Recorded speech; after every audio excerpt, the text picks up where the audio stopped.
incredible tale of the orphan boy who not only defied destiny, but went on to create one of the most iconic luxury brands in the world, Rolex. Strap in, because this is no ordinary story. It's a journey of resilience, passion, and a touch of horological genius. Meet Hans Wilsdorf, born on March 22, 1881, in the quaint town of Kumbach, Germany. But hold on, this ain't your typical rags-to-riches story. It's more like challenges to chronometers. Hans' family had a moderately successful business dealing with iron goods, but life threw a curveball at young Hans when his mother fell ill and tragically passed away in 1892. To make matters worse, his dad joined the Celestial Orchestra a year later, leaving Hans an orphan at the tender age of 12. Enter the gloomy phase of Hans's life, where his fate was decided by his uncle. The family business was sold, and Hans found himself shipped off to a prestigious boarding school named Ernestonum Coburg in Bavaria, Germany. Spoiler alert, Hans despised it. Bullied for his religion and seen as an outsider, he decided to channel his inner Dumbledore, focusing on his studies. Uncles, you may have sent me here, but little did you know you were setting the stage for my success. As Hans grew older, he realized that despite his initial disdain for the boarding school decision, it inadvertently prepared him for life's challenges. A self-reliant young lad emerged, ready to conquer the world.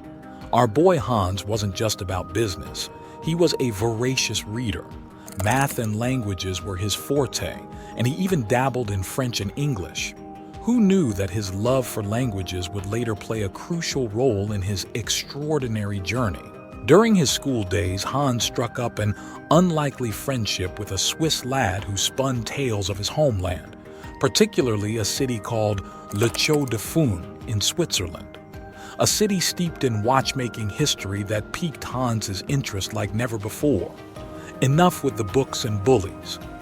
At the ripe age of 19, fueled by his dreams and an itch for adventure, Hans bid adieu to the boarding school blues and embarked on a solo expedition to Geneva, Switzerland. In the heart of watchmaking greatness, Hans secured a gig as an apprentice at an international pearl exporting company. But wait, pearls and watches? How did that happen? This company wasn't just any pearl peddler, it was a cash cow, raking in profits without breaking a creative sweat. Hans, being the savvy guy he was, soaked in the business tactics like a sponge, making good money for his age. Then, in a plot twist fit for Hollywood, a letter arrived. It was from his old friend, offering him a gig at Cuno Corton, a heavyweight in the high-quality watchmaking industry. Hans smelled opportunity and took the plunge. Cut to a few years later in London, where Hans, now a seasoned watch enthusiast, found himself responsible for increasing sales for another high-quality watch company. During this time, he met his future wife, Florence Frances May Crotty, sealing the deal for a lifetime partnership. Now let's fast forward to the game changer. Picture this, Hans, contemplating his own watch empire, sitting outside with his brother-in-law, Alfred James Davis. Hans spilled the beans about his dream but lacked the capital. Alfred, recognizing Hans's passion, took a chance. They shook hands, and in 1905, Wilsdorf and Davis Limited was born, the genesis of Rolex. Soon, they teamed up with a Swiss company, Hermann Egler, and started importing movements to England, assembling them in watch cases. They even set up shop in Bienne, Switzerland, strengthening their partnership. Despite their success, Hans had a bone to pick with the watch industry. Pocket watches were ruling the scene, and wristwatches were considered more of a fashion accessory for women. But for Hans, it wasn't about fashion. It was about practicality. He found pocket watches bulky and inconvenient. Imagine this, a young man, frustrated with the hassle of digging into his pocket every time he needed to check the time. Hands full, time slipping away. It was a struggle we've all faced. But Hans Wilsdorf, in 1914, had a vision that would change the game. He believed in the power of the wristwatch, foreseeing it as the everyday essential, replacing the bulky pocket watches that dominated the scene. Hans was determined, committed to crafting the perfect wristwatch.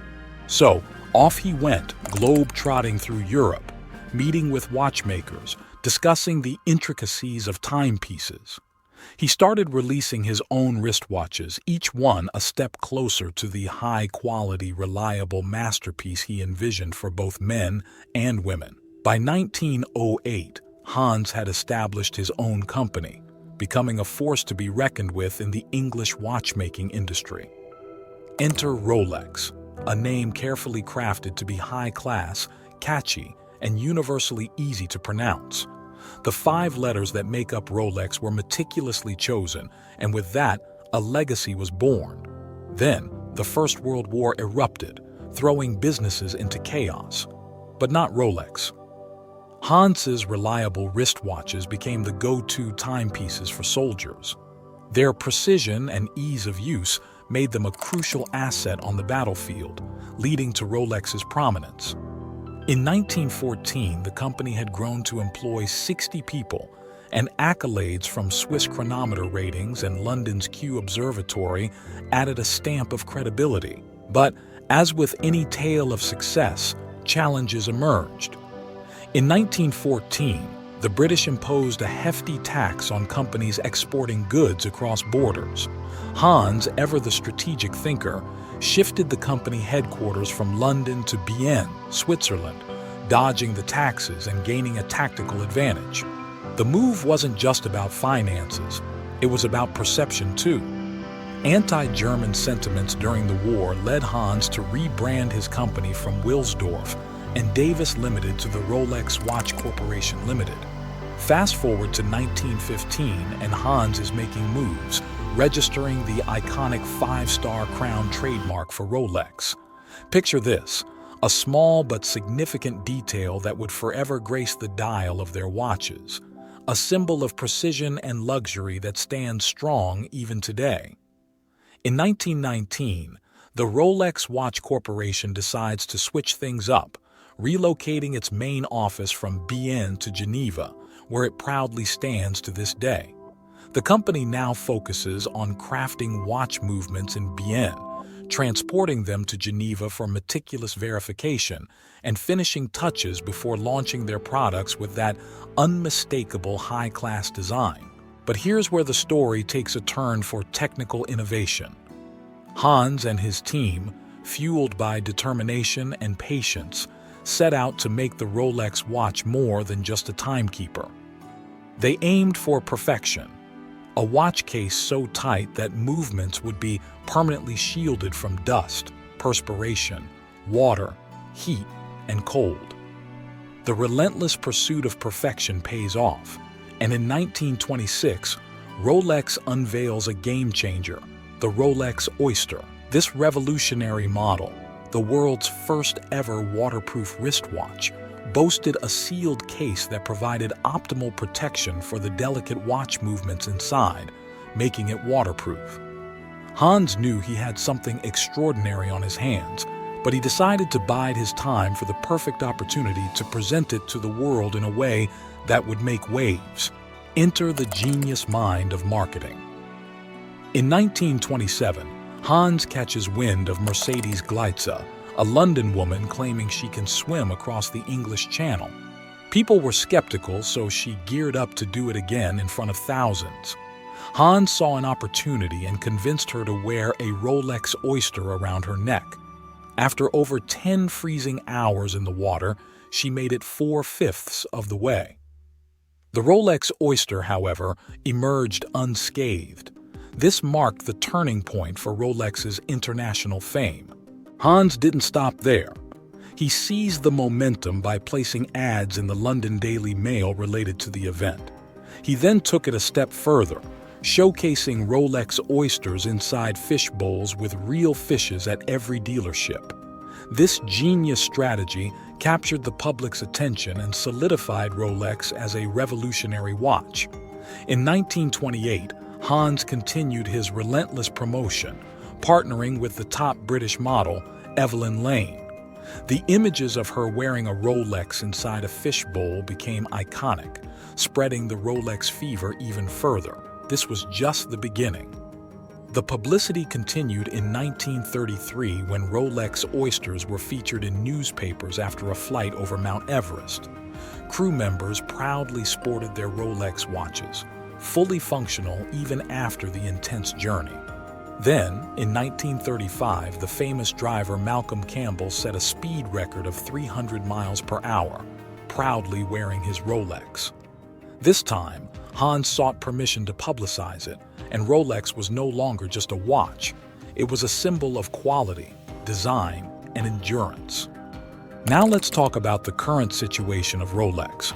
They reported an estimated CHF 8.05 billion in revenue in 2021, excluding VAT.